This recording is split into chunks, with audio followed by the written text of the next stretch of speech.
Salam, salam sejahtera bagi kita sekalian. Puji syukur kita panjatkan kehadirat Tuhan kita Yesus Kristus. Oleh karena kasih dan perkenan Tuhan, pada hari ini kita kembali boleh mengikuti acara khotbah di YouTube Lembaga Persekutuan Pembawa Salom. Dan pada malam hari ini kita akan membaca satu bagian firman Tuhan dalam 2 Tawarik 20 ayat 20 sampai 30. Tapi kita hanya akan membaca ayat yang ke-20 dan ayat yang ke-26. Tapi sebelum kita membaca firman Tuhan ini, saya ajak kita satu di dalam doa. Mari kita berdoa. Diamkanlah seluruh suara-suara hati kami Tuhan, kecuali suara Tuhan hendak berbicara bagi kami pada saat ini. Hamba-Mu terbatas untuk menyampaikan firman-Mu. Biarlah Roh Kudus-Mu yang tidak pernah terbatas itu Tuhan akan menerjemahkan firman Tuhan ini kepada Bapak Ibu Saudara yang mendengarkan khotbah YouTube LPPS ini Tuhan.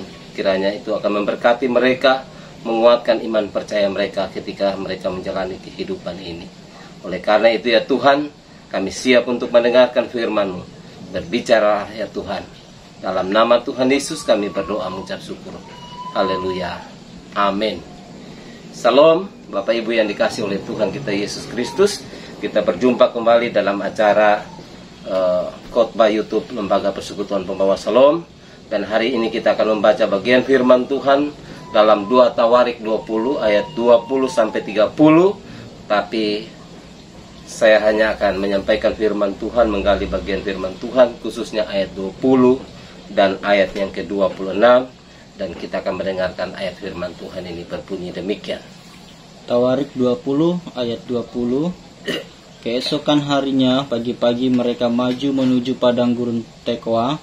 Ketika mereka hendak berangkat, berdirilah Yosafat dan berkata, "Dengar, hai Yehuda dan penduduk Yerusalem, percayalah kepada Tuhan Allahmu dan kamu akan tetap teguh.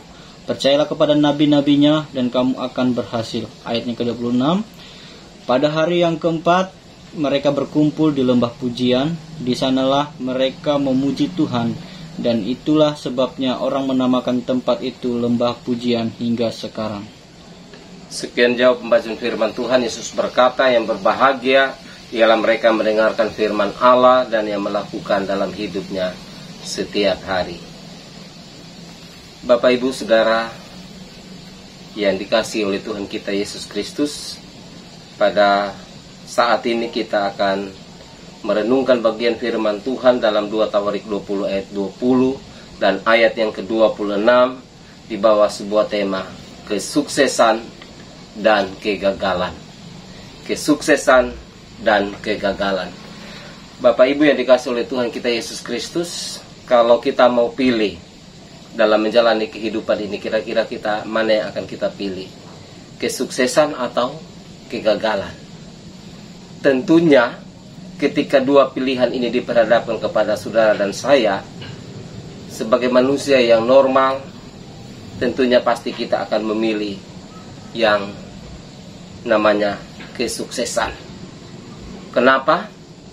Karena setiap orang yang percaya atau siapapun dia, ketika Tuhan mengizinkan dia hidup di muka bumi ini, tentunya dalam menjalani kehidupan kita setiap harinya, kita menginginkan yang namanya kesuksesan.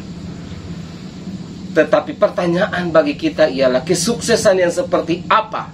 Ukuran standar kesuksesan itu seperti apa yang akan kita jalani dalam kehidupan kita setiap hari? Bapak Ibu Saudara yang dikasihi oleh Tuhan kita Yesus Kristus, tidak ada satupun manusia di dunia ini yang boleh dikata akan menjalani kesuksesan itu secara mulus. Untuk meraih sebuah kesuksesan, tentunya pasti akan berhadapan dengan tantangan, pergumulan, bahkan terlebih pasti kita akan mengalami yang namanya kegagalan. Tetapi saya mau katakan bahwa kegagalan itu bukanlah akhir dari segala-galanya, tetapi kesuksesan yang tertunda. Oleh karena itu, ketika kita diperhadapkan dengan perjalanan kehidupan yang penuh dengan tantangan untuk meraih sebuah kesuksesan, pasti kita akan mengalami masalah demi masalah di tengah-tengah perjalanan kehidupan ini. Oleh karena itu, dalam bacaan firman Tuhan ini kita belajar dari kebenaran firman Tuhan ini. Kesuksesan seperti apa yang kita akan jalani dalam hidup ini? Yang pertama, kalau kita melihat ayat yang ke-20, coba dibacakan satu kali lagi. Ayat 20, keesokan harinya pagi-pagi mereka maju menuju padang gurun Tekoa. Ketika mereka hendak berangkat, berdirilah Yosafat dan berkata, "Dengar, hai Yehuda dan penduduk Yerusalem, percayalah kepada Tuhan Allahmu dan kamu akan tetap teguh. Percayalah kepada nabi-nabinya dan kamu akan berhasil." Nah, kalau kita melihat Raja Yosafat di sini mengalami kemenangan di dalam memimpin suku Yehuda untuk melawan daripada Moab dan Amon, ada hal yang harus dia lakukan. Yang pertama, untuk mencapai sebuah kesuksesan itu harus diawali dengan iman. Dari ayat 20 dia katakan, percayalah kepada Tuhan. Kata percaya ini bukan hanya sekedar dari bibir mulut kita yang kita ucapkan, tetapi ada tindakan iman kita untuk melakukan, mewujud nyatakan kepercayaan kita kepada Tuhan. Nah, pertanyaan bagi kita ialah, apa itu iman? Ibrani 11 ayat 1, firman Tuhan berkata, iman adalah dasar dari segala sesuatu yang kita harapkan dan bukti dari segala sesuatu yang tidak kita lihat. Jadi iman itu adalah dasar dari segala sesuatu yang kita harapkan.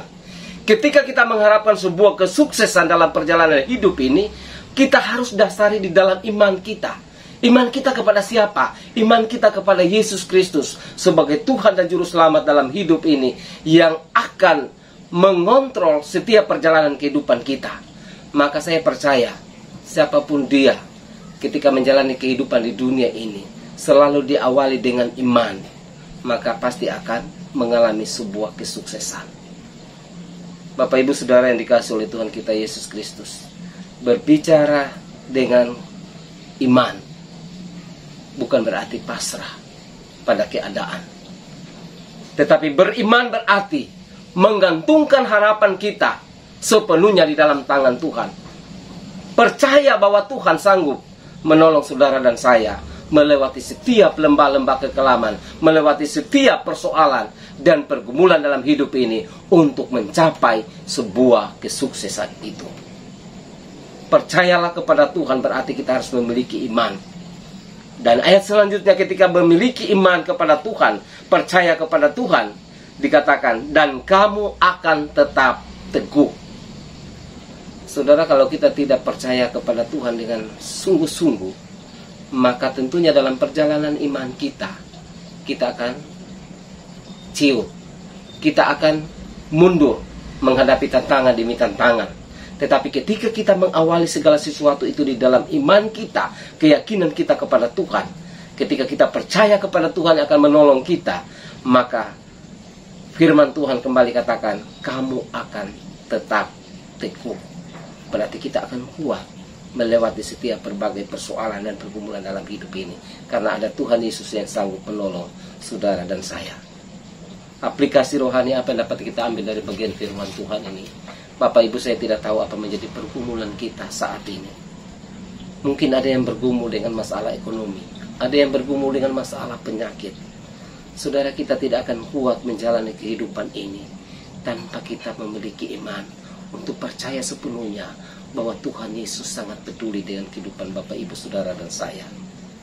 Kita bisa kuat melewati hari-hari yang sulit yang kita jalani dalam hidup ini, semua karena kasih karunia Tuhan, karena Tuhan Yesus yang senantiasa menopang setiap perjalanan kehidupan kita.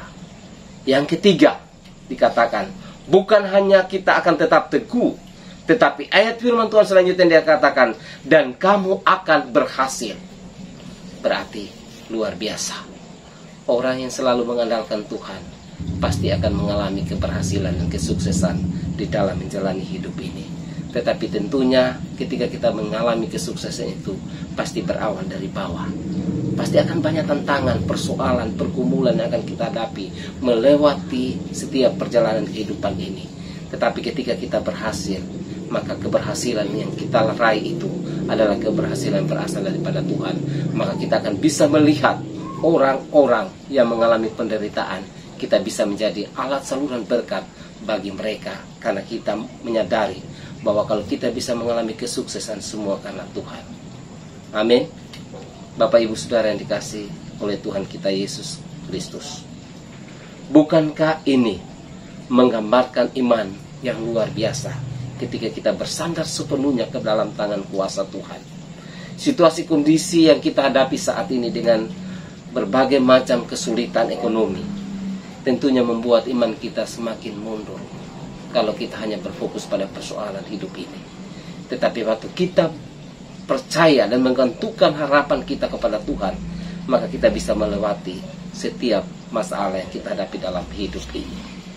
Setiap persoalan yang kita hadapi, firman Tuhan katakan, hadapilah dengan iman, bahwa kelak kita akan sukses sebab Tuhan yang membuat kita untuk bisa meraih sebuah kesuksesan itu. Hal yang kedua, untuk bisa meraih sebuah kesuksesan, yang kedua ialah ayat yang ke-20 dikatakan disertai dengan ketaatan. Saudara, kita tidak hanya cukup untuk beriman kepada Tuhan, percaya kepada Tuhan Yesus bahwa Dia sanggup menolong kita dalam menjalani kehidupan ini, kalau kita tidak memiliki ketaatan. Berbicara dengan ketaatan, ini adalah hal yang paling penting dalam kehidupan orang percaya. Jangan pernah mengharapkan kita bisa sukses menjalani hidup ini kalau kita hanya menaruh pengharapan kita di dalam Tuhan, tetapi kita sendiri tidak pernah taat untuk melakukan firman Tuhan. Saudara, kalau mau diberkati oleh Tuhan, milikilah ketaatan yang dianjurkan oleh Alkitab, oleh firman Tuhan, untuk taat melakukan kebenaran firman Tuhan. Raja Yosafat mengalami kesuksesan dalam berperang. Itu karena apa? Karena ada ketaatan dia. Perhatikan, dikatakan keesokan harinya pagi-pagi mereka menuju padang gurun Tekoa. Itu berarti ada tindakan iman dia untuk melangkah maju menyerang musuh yang ada di depan. Kalau dia tidak maju berperang, tentunya dia tidak akan pernah mengalami sebuah kemenangan itu sendiri. Tanpa dia melangkah dengan iman, pasti dia tidak akan bisa mengalami kesuksesan itu. Bapak Ibu Saudara yang dikasih oleh Tuhan kita Yesus Kristus, prinsip selalu taat ini sangat penting untuk kita lakukan di dalam kehidupan kita sebagai orang percaya. Apakah selama ini Bapak Ibu sudah betul-betul taat melakukan firman Tuhan?